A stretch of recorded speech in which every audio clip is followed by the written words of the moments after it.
saya Fatur Rahman Sebayang, saya Prodi Manajemen Angkatan 21. Saya merupakan mahasiswa yang mengikuti program MSB Batch 6.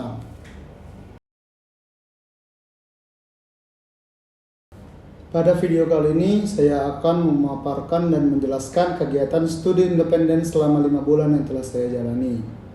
Jadi dalam program studi independen Batch 6 ini, saya memilih PT Amati Karya Indonesia sebagai tempat saya belajar, dan saya memilih salah satu program yaitu Sustainable Startup atau yang kalau disingkat biasanya ISS. Jadi pada program kali ini kami dibagi menjadi 23 tim, yang dimana tim tersebut dibagi sesuai dengan domisili kampus. Dan kebetulan saya dapat kelompok yang dimana mereka semua berkuliah juga di Universitas Sumatera Utara. Kemudian kami disuruh membentuk 4 divisi, yang dimana divisi pertama ada Chief Technology Officer atau yang kami singkat CTO, yang kedua ada juga Chief Marketing Officer yang kami singkat CMO. Kemudian yang ketiga ada Chief Operating Officer yang disingkat COO. Dan yang terakhir, yang keempat ada Chief Finance Officer yang disingkat CFO. Kemudian yang keempat divisi tersebut dipimpin oleh satu orang, yaitu disebut CEO. Dan kami disuruh membuat nama tim berdasarkan rasio bintang, dan nama tim kami adalah Lira Development. Tim diminta untuk merancang suatu program atau produk yang dimana harus memiliki Sustainable Development Goals atau yang disingkat SDGs. Jadi tim kami dan mentor melakukan diskusi. Kami pada akhirnya sepakat ingin melakukan pembuatan keripik jahe, yang dimana kami berpikir itu akan menjadi cemilan yang sehat. Dan kami juga memiliki tagline, yaitu adalah cemilan sehat harga merakyat, karena setahu saya dan tim harga cemilan sehat biasanya mahal.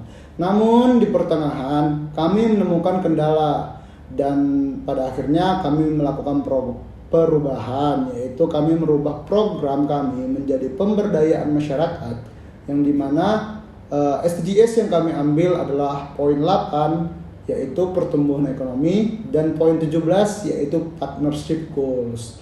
Jadi kami mencari sebuah desa yang dimana memiliki potensi alam tapi masih kurang dalam pengolahannya.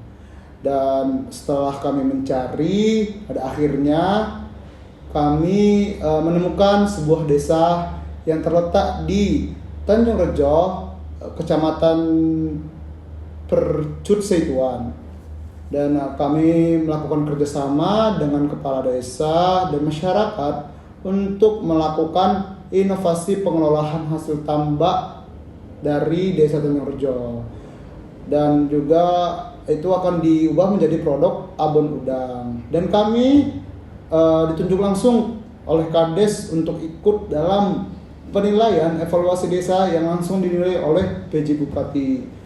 Tim kami berhasil melakukan kerjasama dengan baik dengan kepala desa maupun masyarakatnya, dan kami juga dapat testimoni yang baik oleh Bapak BPD Badan Pengawas Desa Tanjung Rejo, yang dimana itu bisa langsung dicek di Instagram kami @sustainable_laira_.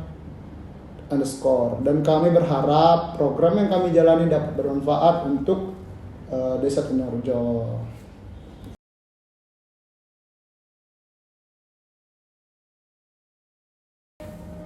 Kalau kesesuaian dengan prodi manajemen, kesesuaian yang saya rasakan adalah dengan mata kuliah yang saya jalani adalah kami sudah dapat menentukan segmen pasar dari awal, dan juga kami dapat langsung melakukan strategi marketing yang baik. Dan yang paling penting adalah kegiatan kali ini bersinggung langsung dengan fokus yang saya ambil, yang dimana kan saya ditunjuk sebagai CEO, dan dimana itu saya harus bisa memanfaatkan sumber daya manusia yang ada, yaitu anggota tim saya sendiri. Dan saya rasa ini sangat memiliki dampak langsung atau bersinggungan langsung lah dengan prodi dan fokus yang saya ambil.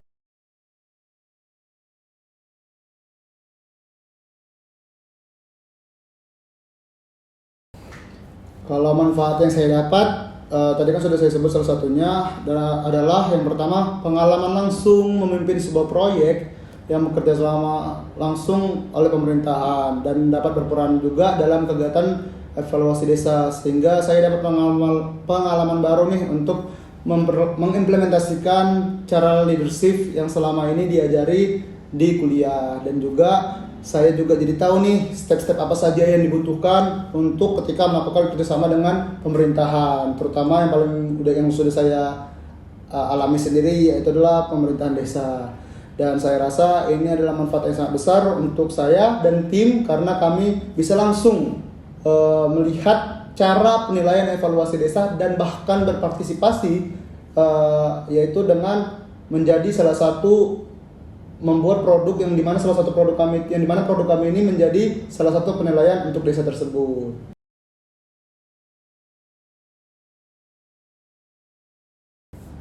Kalau kendala yang didapat selama BKM kayaknya nggak ada, tapi kalau di tim adalah beberapa kendala. Seperti yang pertama, saya bilang tadi kan kami mengalami perubahan. Jadi perubahan kami itu dikarenakan cemilan yang kami buat itu kurang sesuai dengan standar SDGs yang kami singgung, sehingga itu menjadi poin penting lah, hingga akhirnya kami putar haluan.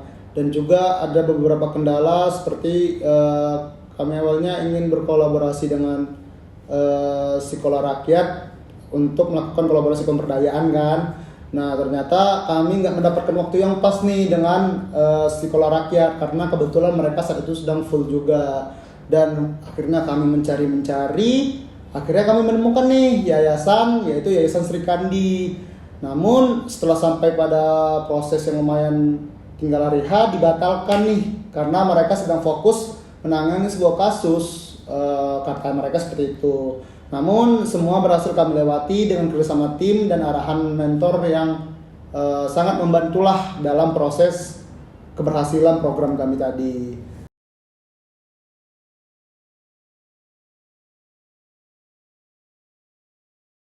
Untuk program MSIB ya, kalau untuk program MSIB saya rasa sangat memuaskan, namun saya memiliki saran saja. Ketika saya menjadi peserta studi independen, saya berharap semoga kedepannya peserta independen itu mendapat BBH juga, karena agar ketika mereka menjalankan program yang dilakukan dengan maksimal dan tidak harus mengurus kantong pribadi mereka. Contohnya kayak yang saya alami sendiri, kan dia mati itu tidak diberikan BBH gitu kan. Nah itu jadi saya dan tim melakukan kumpul uang lah untuk melakukan kegiatan tersebut. Seperti contohnya kan kayak kami harus membuat produk tes sebelum dikasih tahu ke masyarakat. Setelah buat produk tes, ada juga nanti kami harus disuruh buat. Jadi kami juga harus buat video produk kepada masyarakat, contoh dan juga kemasan produk. Itu semua kan memakan biaya. Maksudnya sebenarnya bisa lah kami harusnya lebih maksimal, namun karena terkendala juga biaya kan, jadi sehingga kami melakukannya hanya sebisa mampu kami saja.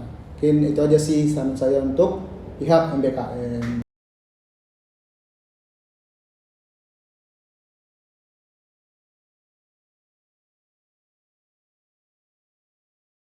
Kalau masukan untuk prodi saya rasa tidak ada, karena prodi kami sangat mendukung nih untuk mengikuti kegiatan MICB, yang dimana prodi sangat responsif ketika mahasiswa membutuhkan rekomendasi dan sangat peduli ketika mahasiswa kebingungan apakah program yang diikuti dapat dikonversi.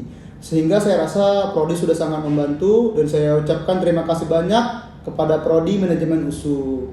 Dan juga saya berharap kedepannya prodi semakin terus mendukung kegiatan-kegiatan MSIB.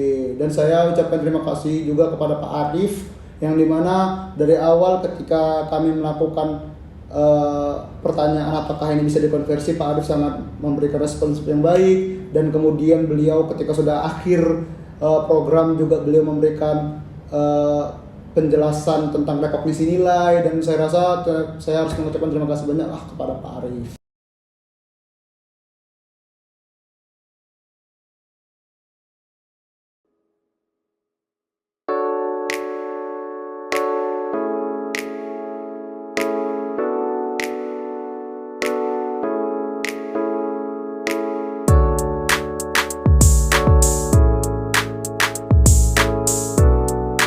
sekali lagi saya ucapkan terima kasih kepada Prodi dan program MSIB yang dimana sudah memberikan saya kesempatan nih untuk mengikuti kegiatan kali ini, karena menurut saya ini merupakan pengalaman yang bermanfaat untuk saya, selain bersinggungan langsung dengan fokus yang saya ambil, dan juga saya mendapatkan pengalaman yang baiklah untuk kedepannya bagi saya.